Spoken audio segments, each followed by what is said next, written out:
በጎጃም ምድር ላይ በስፋት እጃቸውን ዘርግተው የሚገኙ ፋኖ መሳይ ባንዳዎችም አርበኛ ዘመነ ካሴን ጨምሮ በርካታ የፋኖ አመራሮችን እንዲገሉ ተልዕኮ ተሰጥቷቸው የነበሩ ሁለት ቅጥረኛ ነፍሰ ገዳዮች በፋኖች ስለመያዛቸው ተሰምቷል። ተጨማሪ ይዣለሁ። ከሰከላ የደረሱ መረጃዎችም አሉ። በቆይታችን ማስደምጣችኋለሁ። የአማራ ፋኖ ብሔራዊ ኃይል በጎንደር ቀጠና አጀብ የሚያስብሉ በርካታ ጀብዶችንም እንደተጎናጸፈ መረጃዎችም ተሰምተዋል።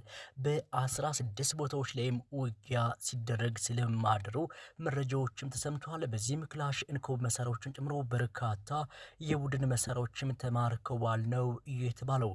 ጥቁሩ ስናይፐርም በፋኖች እጅ መግባቱ አገዛዙን ክፉኛ እንዳስቆጨውና እንዳበሳጨው መረጃዎችም ተሰምተዋል። ከዚህ ጋር በተገናኘ ተጨማሪ መረጃዎችን ማስደምጣችኋለሁ። በጎንደር ቀጠና ደራ ሐሙሲት አርብ ገበያ ገላውዶስና ሳና ከባድ መሳሪያዎች የታገዘ ከባድ ትንቅንቅ መካሄዱንም ሰምተናል። ሰላምና ጤና ይስጥልኝ የተከበራችሁና የተወደዳችሁ የሳሚ ዴሊ የዩቲዩብ ቻናል አድማጭ ተመልካቾቻችን በዕለተ ሰኞ ቀን ግንቦት 25 2017 ዓ.ም በመረጃ ሰዓቴ እነዚህንና ሌሎች መሰል መረጃዎችን ታደምጣላችሁ። አብራችሁ ቆዩም።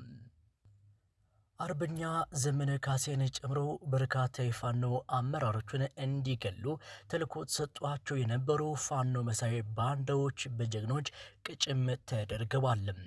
ቡሬ ዳሞት ብርጌድ እንደ ደሰር ታድሶ እጅግ ታምራዊ ስራ እየሰራ የውስጥ ሸበለቆችን ጭምር እያጠራ ከፍ ብሎም እየበረረ ይገኛል። ለመረጃ ምንጮቻችን ገለጻ በፋኖች ስር ተሰግስገው የገቡ በርካታ ቅጥረኛ ነፍሰ ገዳይ ባንዳዎች በፋኖ ስም ቢጠለሉም አሁን ግንም በልዩ ኦፕሬሽን እየተመነጠሩ እንደሚገኙ መረጃዎችም ተሰምተዋል። እንደ መረጃ ምንጮቻችን ገለጻ በቡሬ ዳሞት በተሰራ ልዩ ኦፕሬሽን ሁለት ፋኖ መሳይ ባንዳዎች ስለመያዛቸው የደረሱ መረጃዎችም ያሳያሉ። ሰከላ ጊሻ አባይ ከተማ የመሸገው የአብይ አህመድ ሰላም አስከባሪ በሚልም ሰበብ ያሰለጠናቸውን ፋኖች ከአሁን በፊት ስምንቱን ከነሙሉ ትጥቃቸው ግብር ብርጌድ መቀላቀላቸው የሚታወስ ሲሆን ትላንትም ከሰላም አስከባሪዎች መሃል ከርተው በርካቶች ከነሙሉ ትጥቃቸው የሆን ብርጌድን ተቀላቅለዋል።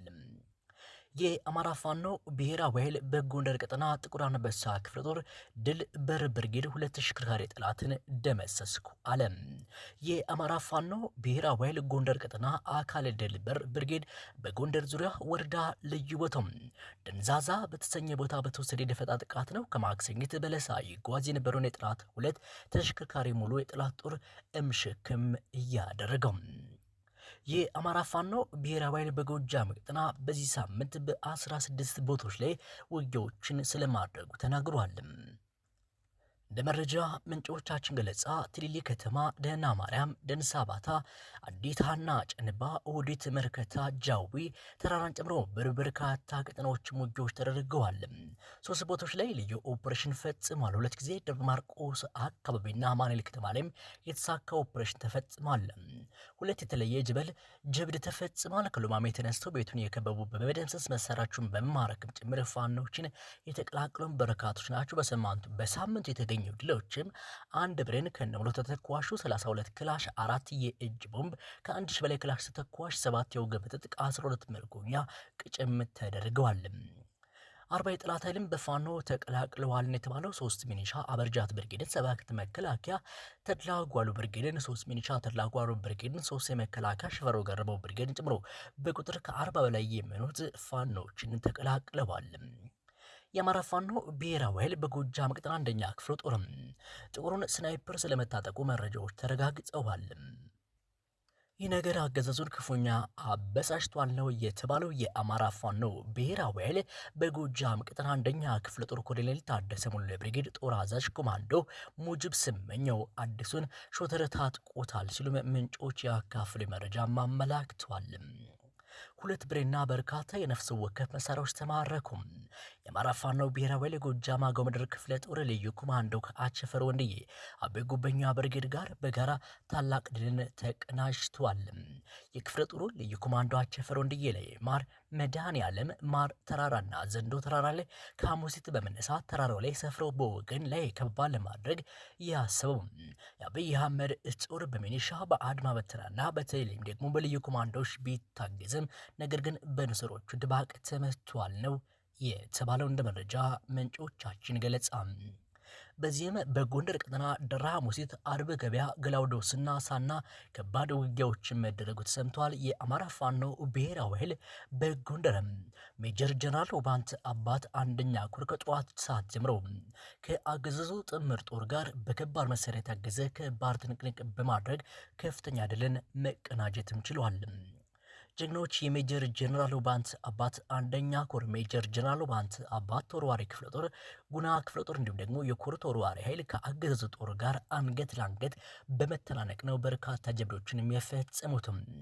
በኮሩ ስር ጣና ገላውዲዮስ ክፍለ ጦር በደራ አርብ ገበያ ከተማ በመግባት ጥራትን አፈር አስልሶታል። በአርበኛ አምኗ አለማንተነ የሚመራው የአማራ ፋኖ ብሔራዊ ኃይል ሜጀር ጀነራል ውባንት አባት አንደኛ ኮር በወሰደው እርምጃ ቁጥሩ ቦሌ ያልታወቀ የጠላት ኃይልም ሞትና ቁስለኛ ተደርጓል።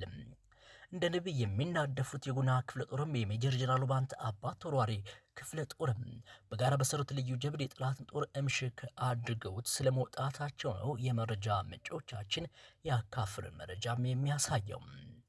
ውድና የተከበራችሁ የሳሚ ዴሊ የዩቲዩብ ቻናል አድማጭ ተመልካቾቻችን በመረጃ ሰዓቴ መደመጥ አለባቸው ብዬ ያሰብኳቸው ሰበር መረጃዎች እነዚህ መስሉ ነበር። መልካም ረፋድ ተመኘሁም።